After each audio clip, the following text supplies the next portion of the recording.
नमस्कार, आप देख रहे हैं अपने उत्तराखंड और मैं हूं आपके साथ नेहा। मुख्यमंत्री पुष्कर सिंह धामी की अध्यक्षता में सचिवालय में कैबिनेट की बैठक हुई। बैठक में कुल 33 प्रस्ताव पर चर्चा हुई। मसूरी स्थित सर जॉर्ज एवरेस्ट हाउस को लेकर बड़ा फैसला लिया गया। वही बैठक में उत्तराखंड क्लिनिकल एस्टेब्लिशमेंट एक्ट को भी मंजूरी मिल गई। साथ ही नगर और ग्राम नियोजन विभाग में 245 पदों को स्वीकृति मिली है। साथ ही प्रदेश के विकास के लिए कई अन्य योजनाओं पर चर्चा के बाद मुहर लगी। आपको बता दें कि जुलाई महीने की ये पहली मंत्रिमंडल बैठक है। महत्वपूर्ण प्रस्ताव पर मुहर लगने के साथ ही यूसीसी के ड्राफ्ट पर भी चर्चा की गई।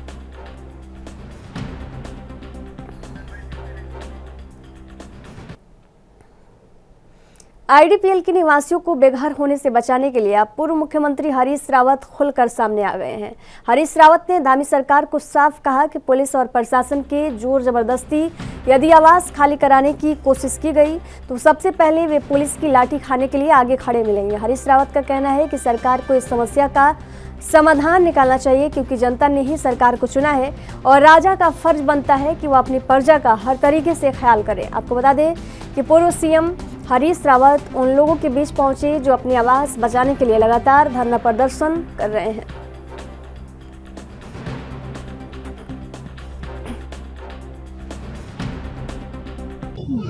आप ही के नागरिक हैं, आप ही के लोग हैं, इसका समाधान आप ही को निकालना है और आप जो समाधान निकालेंगे इनके साथ मिल बैठ करके वो समाधान का सब लोग आदर करेंगे। लेकिन मैंने ये साफ कहा कि इनको उजाड़ना जो है कोई समाधान नहीं। राव जी, आपने एक चीज़ और भी और मैं अभी कल परसों मैंने श्री प्रेमचंद अग्रवाल जी से भी बात की थी। अभी मैं कोशिश कर रहा हूँ कि यहाँ के माननीय सांसद रमेश चंद्र पोखरियाल जी से भी मेरी बात हो जाए। राव जी, डीएम साहिबा ने क्या आपको बताया? डीएम क्योंकि अधिकारियों की सत्ता और सरकार का मामला है, ठीक है। देखिए, ये इस मामले में जो मैंने बात डीएम से की थी, एक आध और अधिकारी से की थी,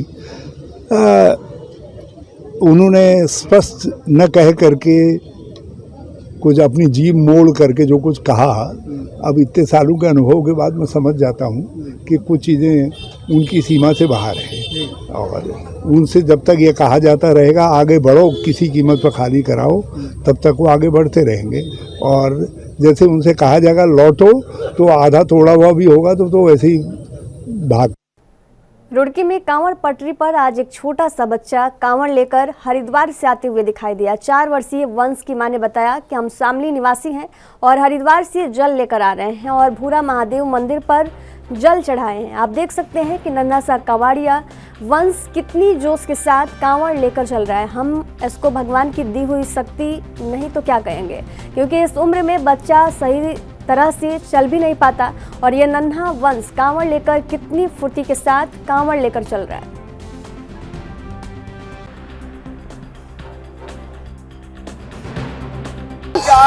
कहाँ आ रहे हो आप? रहे हो? जल लेकर आ रहे हो? कावड़ लेकर आए थे आप? दीपा जी, कहाँ से आ रहे हो आप लोग? जल लेकर आ रहे हो? कहाँ से चले थे? कहाँ के निवासी हो आप? शामली से। तो कितने दिन लगे हरिद्वार पहुँचने में? 3 दिन लगे हैं। अब जल लेकर जा रहे हो, कहाँ चढ़ाओगे? आपके साथ में आपका नाम है इसका? ये कावड़ लेकर आया है। कोई नद वगैरह थी क्या आपकी? नहीं, ये बीमार हो गया तो इसलिए उसकी कावड़ लगा। अच्छा, कितने साल का है? ये 4 साल का हो गया, 5 महीने लगे। छोटा कावड़ है। आपके साथ कौन कौन आया? मेरी मम्मी है और वीर भाई लग रहा है आपको? अच्छा लग रहा है। भांजा लगता है आपका ये?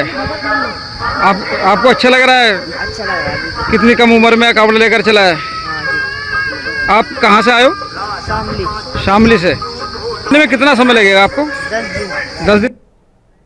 बीजेपी पूरे देश में इन दिनों महा जनसंपर्क अभियान चला रही है। उत्तराखंड में भी बीजेपी प्रदेश संगठन की ओर से इस अभियान को चलाया जा रहा है। हालांकि इस बीच प्रदेश में जनसंपर्क अभियान की तारीख को बढ़ा दिया गया है, जिसको लेकर कांग्रेस ने बीजेपी पर तंज कसा है। आपको बता दें कि केंद्र और राज्य सरकार की योजनाओं को लेकर बीजेपी प्रदेश में विगत 30 मई से महाजनसंपर्क अभियान चला रही है, जिसमें केंद्र सरकार की 9 साल की उपलब्धियों को लेकर कार्यकर्ता जन जन तक पहुंच रहे हैं। इसके तहत 30 मई से 30 जून तक महाजनसंपर्क अभियान चलाया था। बारिश की वजह से बीजेपी ने इसे पहले 5 जुलाई तक के लिए बढ़ा दिया है, मगर महाजनसंपर्क अभियान पूरा नहीं हुआ है। ऐसे में एक बार फिर से 15 जुलाई तक के लिए महाजनसंपर्क अभियान को बढ़ा दिया गया है, जिसको लेकर कांग्रेस ने बीजेपी पर बड़ा हमला बोला है। कांग्रेस का कहना है कि बीजेपी अपने कार्यकर्ताओं को सियासी पहाड़ा याद करा रही है, मगर कार्यकर्ता बीजेपी के सियासी पहाड़े को याद नहीं कर पा रहे हैं।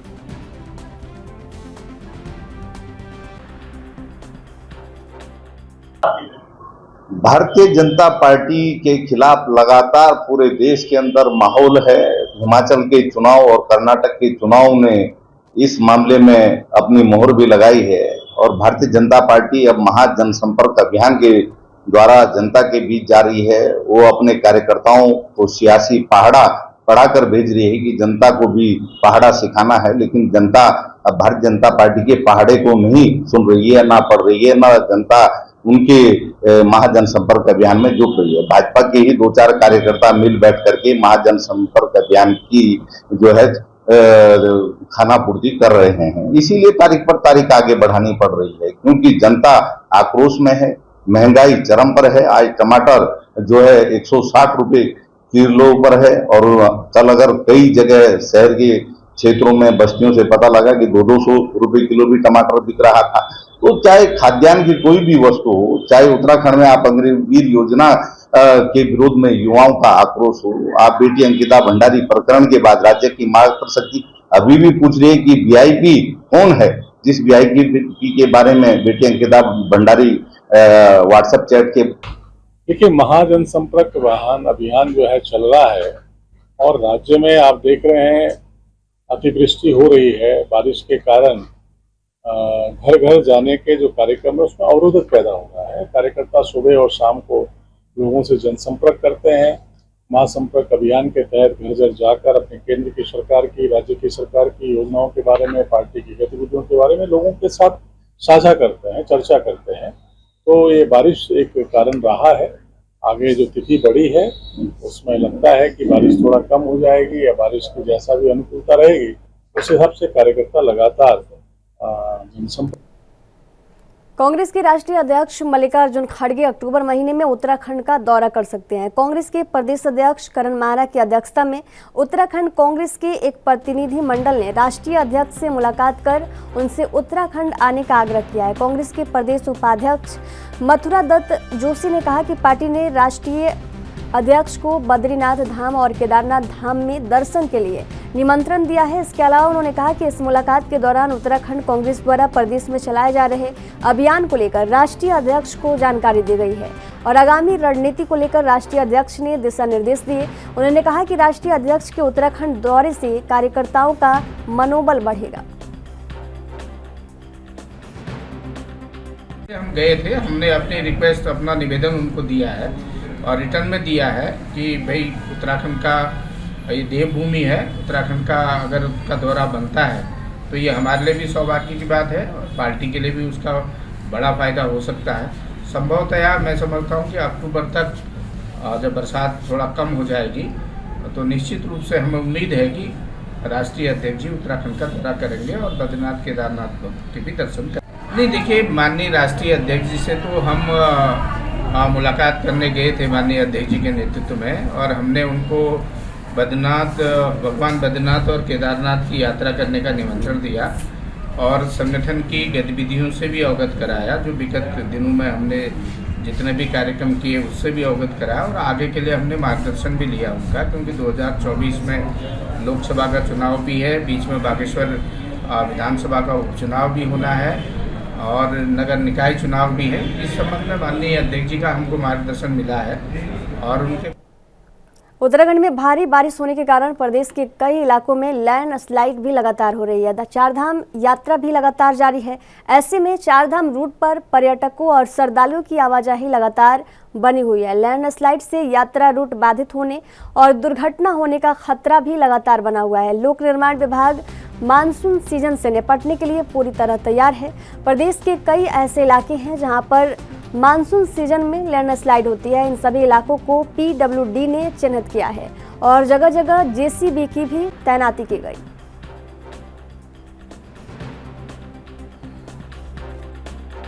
इसमें हमने जो है मतलब लगभग जो है जून के एंड से हमने अपनी कार्य योजना बनाई है और हर जनपद में जो है इसकी कार्य योजना बनी है और उस कार्य योजना में हमने ये देखा है कि जिस जिस जनपद में जितनी रोड लेंथ है उसके हिसाब से एक तो मशीनों का डिप्लॉयमेंट किया गया है और कार्य योजना में जो उनके ऑपरेटर्स हैं उनके नंबर्स, उसके अलावा जो हमारा फील्ड प्रभारी है जितने सेक्शन का जेई उसका नेम मेंशन्ड है, उसका नंबर मेंशन्ड है और उन जो JCB मशीन्स हैं उनमें GPS लगा हुआ है, AIS मॉडल GPS, उसका ट्रैकिंग है और जब भी कहीं जो है वो स्लिप या रोड क्लोजर की स्थिति आती है तो उसकी सूचना पर नियरेस्ट प्लेस से जो JCB है और स्टाफ और श्रमिक वो वहां पे मूव करते हैं।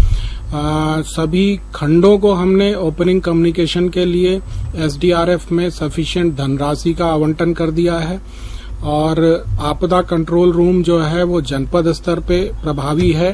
हर खंड का हमने एक नोडल अधिकारी बना रखा है जो आपदा का नोडल अधिकारी, AE स्तर का नोडल अधिकारी, उनके फोन नंबर्स जनपद कंट्रोल रूम में प्रचलित हैं। यहाँ विभागाध्यक्ष रूम में भी हमने आपदा कंट्रोल रूम बना रखा है वहां पे और स्टेट लेवल पे जो आपका आपदा कंट्रोल रूम है वहां पे उसके नंबर्स जो है वो प्रचलित किए गए हैं। जैसे जैसे सूचना आती है वो हम सड़कों को खोलने की कार्रवाई तत्परता से कर रहे हैं। आज की डेट में अभी तक जो है करीब 89 मार्ग्स बंद हैं जिसमें 39 PWD के मार्ग हैं विभिन्न कैटेगरी के और 50 मार्क्स जो है PMGSY के हैं। PMGSY के मार्ग भी जो है इसमें है और NH का कोई मार्ग एज ऑन डेट इस समय तक नहीं बंद है। 3 मार्ग जो है वो SH के कुछ 3 लोकेशंस पे बंद हैं, उनको खोलने के लिए कार्रवाई गतिमान है, उस पे 3 JCB मशीन लगाई गई हैं। इसी तरह MDR के 2 मार्ग बंद हैं जिन पे भी जो है 2 मशीनें लगी हुई हैं। बाकी आपके विलेज रोड जो है 34 विलेज रोड्स हैं वो बंद हैं और उन पे हमने 38 JCB मशीन। बीजेपी विधायक दिलीप सिंह रावत ने लोकसभा चुनाव 2024 को लेकर कहा कि बीजेपी हर एक वक्त चुनावी मोड में रहती है। बीजेपी विधायक दिलीप सिंह रावत ने लोकसभा चुनाव की तैयारियों पर कहा कि प्रदेश भर के नेता कार्यकर्ता मेहनत कर रहे हैं। पार्लियामेंट्री बोर्ड का निर्णय होगा कि पार्टी हाईकमान चुनाव के लिए किस नाम पर अपनी मुहर लगाती है।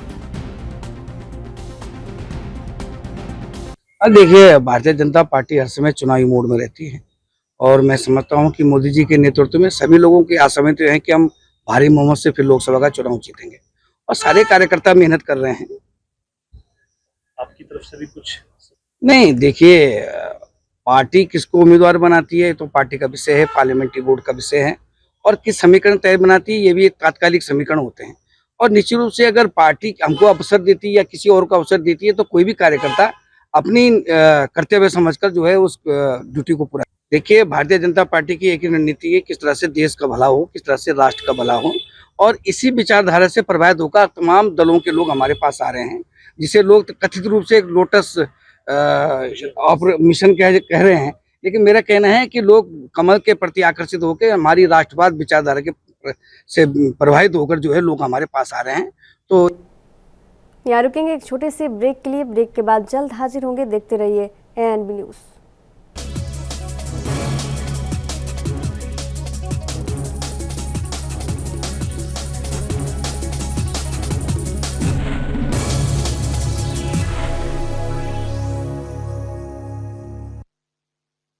ब्रेक के बाद एक बार फिर से आप सभी का स्वागत है। बढ़ेंगे अगली खबर की ओर। विकासनगर में नाबालिग लड़की से छेड़छाड़ के बाद बड़े सांप्रदायिक तनाव को देखते हुए एसएसपी दिलीप कुंवर ने विकासनगर सहित आसपास के क्षेत्रों का भ्रमण कर स्थिति का जायजा लिया। साथ ही उन्होंने हिंदुआनी संगठनों से वार्ता कर उनकी बातों को सुना। साथ ही उन्होंने आवश्यक निर्देश जारी किए। वही देर शाम रात को क्षेत्र में शांति व्यवस्था बनाए रखने के लिए पुलिस ने विकासनगर, नवाबगढ़, जीवनगढ़, ढकरानी क्षेत्रों में फ्लैग मार्च किया। इस दौरान एसएसपी दलीप सिंह कुंवर ने बताया कि अराजकता फैलाने वाले लोगों को चिन्हित किया जा रहा है, जिनकी संलिप्तता पाए जाने पर कार्रवाई की जाएगी।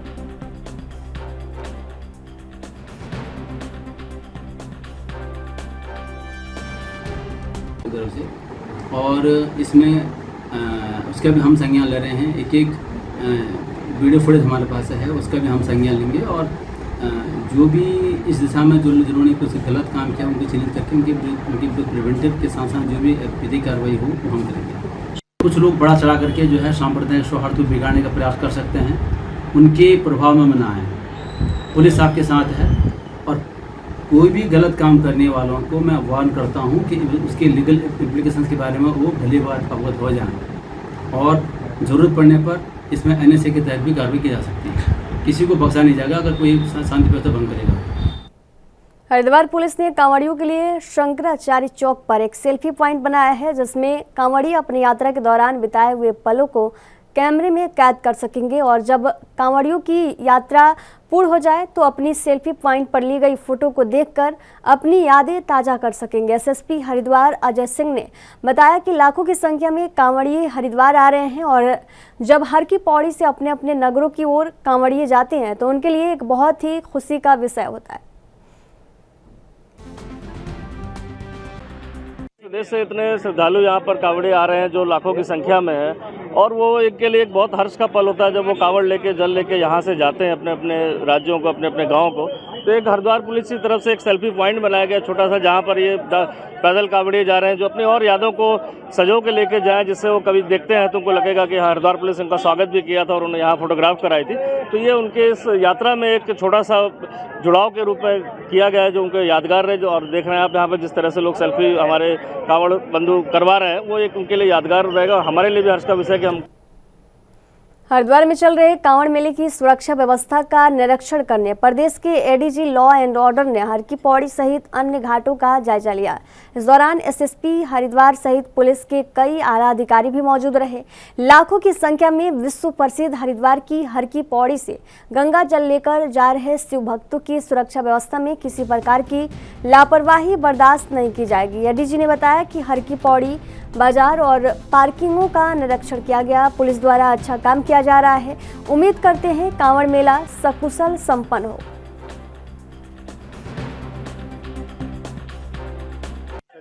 देखिए, हमने कंट्रोल रूम को देखे हैं, अभी बाजार का देखे हैं और हर की पेड़ी का अभी हम पार्किंग का चेक करने जाएंगे। हमारा पुलिस फोर्स बिल्कुल अलर्ट है, अब अच्छा काम कर रहे हैं। अभी तक कांवड़िया कई सारों को बचा भी दिया है। हमारा नया रिक्रूट्स लगाए हुए हैं, वो भी बहुत ही अच्छे से ड्यूटी दे रहे हैं। हम उम्मीद है कि हमारा कांवड़ अच्छा सब कुछ संपन्न होगा। कांवड़ियों का सबका स्वागत भी किया गया है और किस तरह के निर्देश है कि इनका स्वागत भी हो और अच्छे से यात्रा भी चले। तो देखिए, हम कांवड़ों का प्रदेश सरकार द्वारा स्वागत है और हमारी व्यवस्था पूरा बहुत अच्छी बनाई जाएगी और पिछले साल से इस साल और अच्छे कांवड़ मेला संपन्न होगा। अलग से वेरिफिकेशन अभियान अलग से चल रहा है, जो बारी हमारे किराएदार को जो पुलिस एक्ट के तहत जो वेरिफिकेशन होता है वो भी।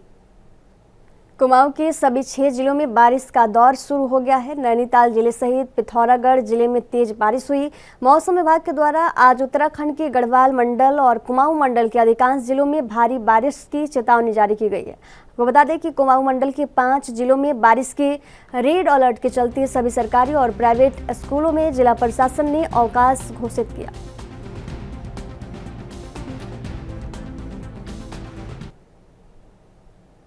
उत्तराखंड के उधम सिंह नगर के पुलभुट्टा थाना पुलिस को बड़ी कामयाबी हाथ लगी। आपको बता दें कि पुलिस ने 25-25 हजार के 2 फरार इनाम अपराधियों को गिरफ्तार किया गया है। पकड़े गए दोनों आरोपियों के खिलाफ उत्तराखंड एवं उत्तर प्रदेश के कई थानों में करीब 1 दर्जन आपराधिक मामले दर्ज हैं। पुलभुट्टा पुलिस के अनुसार विगत 12 अप्रैल को चेकिंग के दौरान पुलिस ने एक इको कार और एक वैगन आर कार को रोकने का प्रयास किया था।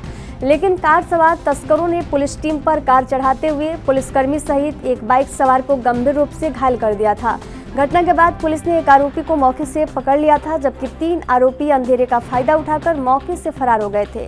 तलाशी के दौरान पुलिस ने पकड़े गए दोनों वाहनों से करीब 8 क्विंटल प्रतिबंधित मांस बरामद किया था, जिसके बाद पुलिस ने गंभीरता दिखाते हुए फरार दोनों आरोपियों को भी गिरफ्तार किया है। फिलहाल पुलिस आगे की कार्रवाई में जुट गई। क्या मामला पूरा? देखिए 13/4/23 को चेकिंग हो रही थी। पुलभट्टा एसओ के नेतृत्व में शंकर फार्म के पास चेकिंग की जा रही थी। तभी 2 संदिग्ध वाहन, एक वैगनार व इको कार को रोका गया, जिसमें प्रतिबंधित मांस पाया गया था। तो उन्होंने पुलिस को टक्कर मारने की कोशिश करी, जिसमें महेंद्र सिपाही जो है उसको चोट लगी और एसओ पुलभट्टा बाल बच गए। इसमें 3 लोगों को हमने पहले गिरफ्तार कर लिया था। ये यूसुफ जो है ये फरार चल रहा था। इसको कल उसके घर से गिरफ्तार किया गया, जिससे पुलिस अधीक्षक बड़े पुलिस अधीक्षक महोदय द्वारा 25,000 का इनाम घोषित किया गया था। उसको गिरफ्तार करके जेल भेजा जा रहा है। सर कितने लोग थे दोनों गाड़ियों में? 4 लोग वाले हैं। ये यहाँ से माल ले जाते थे यूपी, और यूपी से भी यहाँ लेके माल बेचते थे। जहाँ भी थे अपनी गाड़ी से ले जाते थे और प्रतिबंधित मांस बेचते थे। सर जो यहाँ के लोग थे जो चल रहा बेचने का विषय शीघ्र उन लोग। जनपद उधम सिंह नगर की जसपुर तथा आसपास के क्षेत्र में बीते दिनों से हो रही बारिश के चलते आम जनजीवन अस्त व्यस्त हो गया। बीती रात से जसपुर में हो रही तेज बारिश के चलते कई इलाकों में जलभराव की स्थिति उत्पन्न हो गई है और कई जगहों पर घरों में पानी घुस गया। आपको बता दें, मौसम विभाग के पूर्वानुमान के मुताबिक जिले भर में मूसलाधार बारिश होने से जगह जगह जलभराव की स्थिति बन गई है। जसपुर में मूसलाधार बारिश होने से मेन बाजार, सुभाष चौक, नई बस्ती, कश्यप कॉलोनी, भुर्जी और चूने वाली समेत कई कॉलोनियों में जलभराव हो गया। पानी निकासी न होने के कारण घरों में पानी घुस गया, जिस कारण लोगों को काफी दिक्कतों का सामना करना पड़ रहा है।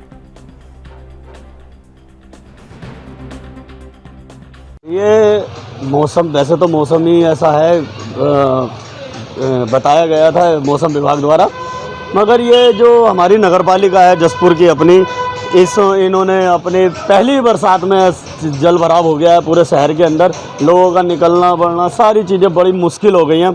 मगर ऐसा है, इसमें स्कूल के लिए जो बच्चे जाते हैं, एक अभी कल की बात है, यहाँ पर बरसात हो रही थी और बच्चा साइकिल से जा रहा था, वो गिर गया, उसके ड्रेस व्रेस और बैग वूग सारा भीग गया था। वो जैसे तैसे करके उसको साफ सफाई करके उसको बेचारे को घर भेजा पुणे, और वो ड्रेस बदल के फिर गया अपने स्कूल। और ये इस बरसात से ये पता चलता है कि हमारे जो जैसे जैसे चुनाव नजदीक आते जाते हैं, वैसे ही सरकार की जनता की समस्याओं की निराकरण में जनता की समस्या सुनने के लिए सरकार आपके द्वार कार्यक्रम चलाए जाते हैं। तो देखिए सरकार के ये कार्यक्रम उधम सिंह नगर की जसपुर विधानसभा में कितने कारगर साबित हो रहे हैं। आपको बता दें कि जनपद उधम सिंह नगर के जसपुर क्षेत्र अंतर्गत उमरपुर मानक गांव में 6 जुलाई को सरकार जनता के द्वार कार्यक्रम तहसीलदार जसपुर के नेतृत्व में किया जाना प्रस्तावित था। कार्यक्रम के तहत गांव में ग्रामीण अपनी समस्याओं को लेकर अपनी कार्यक्रम स्थल पर ग्राम प्रधान की मौजूदगी में इकट्ठा हुए, मगर कोई भी विभाग का अधिकारी समस्या सुनने नहीं पहुंच पाया, जिससे ग्रामीणों में रोष है।